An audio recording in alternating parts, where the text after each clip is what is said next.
సరే ఇప్పుడు నామినేషన్స్ లోకి వస్తే సుమన్ వర్సెస్ తనూజా గారు.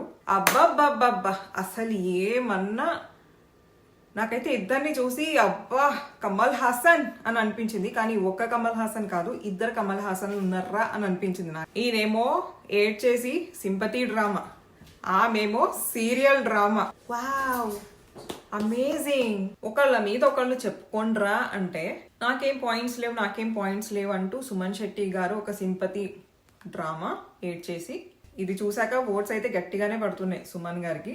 కానీ ఎన్ని రోజులు గేమ్స్ ఆడతారు ఆయన అలాగా? ఒక గేమ్ ఆడట్లేదు, ఏదో ఇన్నోసెంట్ గా ఫేస్ పెట్టుకుంటే బిగ్ బాస్ నడిపించేస్తున్నారు అంతే. ఆ మనిషి బయట ఎలా ఉన్నా అది మనకు సంబంధం లేదు, కానీ గేమ్ లో ఎలా ఉన్నారు అన్నది ఇంపార్టెంట్ కదా.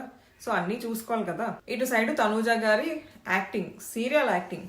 ముద్దమందారంలో క్లిప్పు ఇప్పుడు వైరల్ అవుతుంది. ఏంటి, ఆమె ముద్దమందారాన్ని పట్టుకొని ఆమెతో మాట్లాడుతూ ఏడుస్తూ మాట్లాడుతున్న క్లిప్పు వైరల్ అవుతుంది. సేమ్ ఆ సీరియల్లో ఆమె ఎట్లా మాట్లాడిందో ఆ యాక్టింగ్ సేమ్ ఇక్కడ కూడా కనబడుతుంది, కొట్టొచ్చినట్టు కనబడుతుంది ఆ యాక్టింగ్. అసలు ఏం నచ్చింది బిగ్ బాస్ ఈమెలో నీకు? ఇంత ఫేవర్ చేస్తున్నారు, ఇంత ఫేవరెటిజమా ఏంటో. సుమన్ గారికి లాస్ట్ నామినేషన్స్ లో ఒక సిల్లీ తుప్పాస్ రీజన్ తో నామినేట్ చేసింది.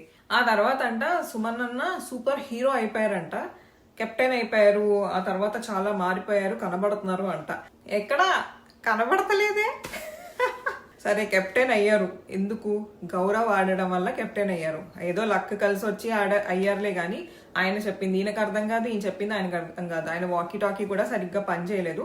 బట్ స్టిల్ గౌరవ్ ఆడి మొత్తానికి ఇద్దరు కలిసి బాగానే కెప్టెన్ అయిపోయారు. సుమన్ గారు నేనే నామినేట్ అవుతా అంటే సంచాలక ఆయన్నే డైరెక్ట్ గా నామినేట్ చేసి పడేసింది.